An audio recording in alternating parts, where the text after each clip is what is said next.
On behalf of Governor Jerry Brown, welcome to the California State Fair. I'm Karen Ross, Secretary of the California Department of Food and Agriculture. I'm passionate about fostering a connection between consumers and the land and people who produce our agricultural bounty, and ensuring that every Californian has access to healthy, nutritious California agricultural products. That's why I'm excited to introduce this exhibit, The Best of California, celebrating the farm workers' rich contributions to food and agriculture.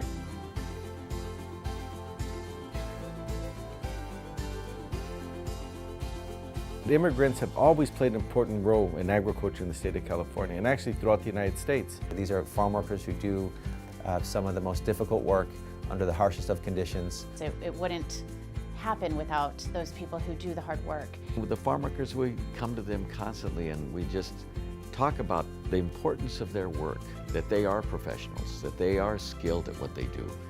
We produce the fruits and the vegetables for the rest of the country and a great part of the world. So my father was committed to this idea that our food supply should be safe and just, that it would be safe for the people producing it, that they'd be protected against dangerous pesticides and from working in terrible conditions, and that it would be just.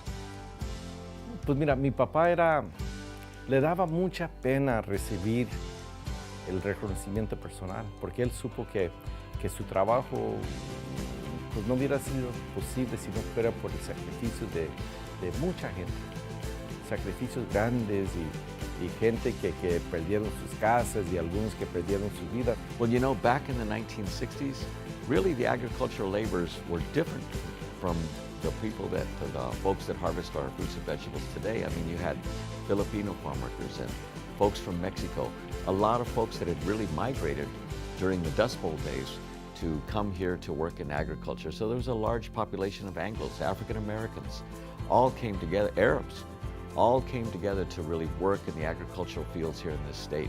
Latino side of the farm worker movement was really the stronger one because of numbers. In the early days, it was the Filipino community and led by Larry Itliong and folks like Pete Velasco and others that really kind of began to force the issue of changing wages and improving working conditions for farm workers, and it was their impetus, their beginnings of the table grape strike back in 1965 that other farm workers wanted to support that, and that brought Cesar Chavez and Larry Itliong together.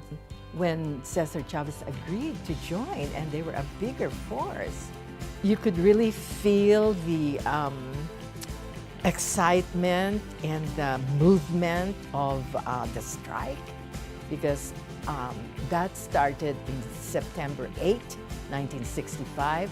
And as a result of that, the farm worker movement was created, and the United Farm Workers the organization was developed between both the Filipino farm workers and the Mexican farm workers that were working in the fields, and farm workers from other nationalities and ethnicities.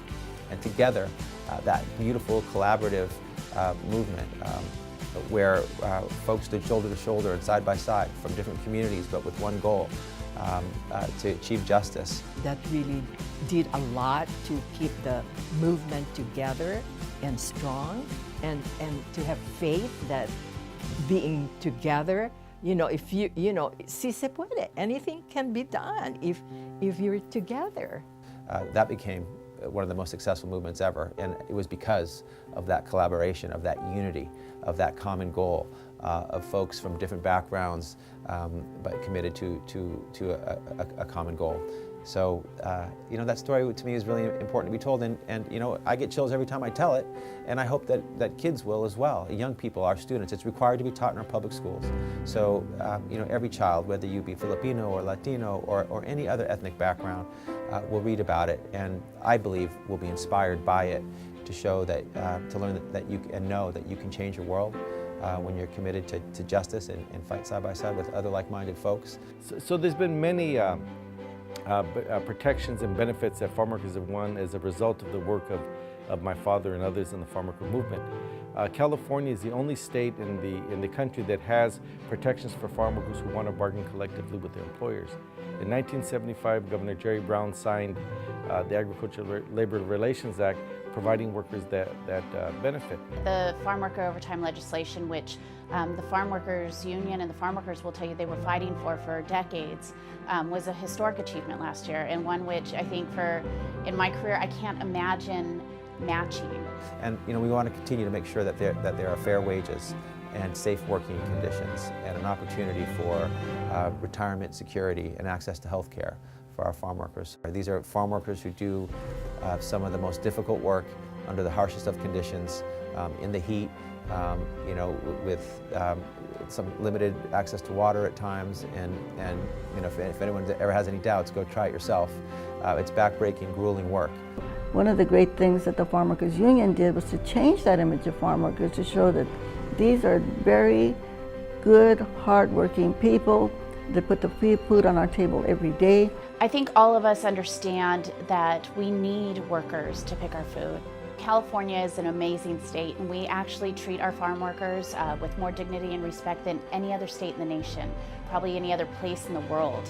Agricultural industry has changed dramatically, and it's changing all the time. And so we too are looking at how do we develop organizations and how do we create new innovative ways of doing things so that we can benefit those in the supply chain, so that we can, in the food supply chain, so that we can make sure that farm workers continue to be of value. California's agricultural abundance is a reflection of the people who made the Golden State their home.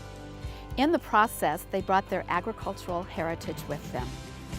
Early California farmers and ranchers were the Spanish missionaries, followed by Mexicans, Filipinos, Italians, Japanese, Chinese, and Russians.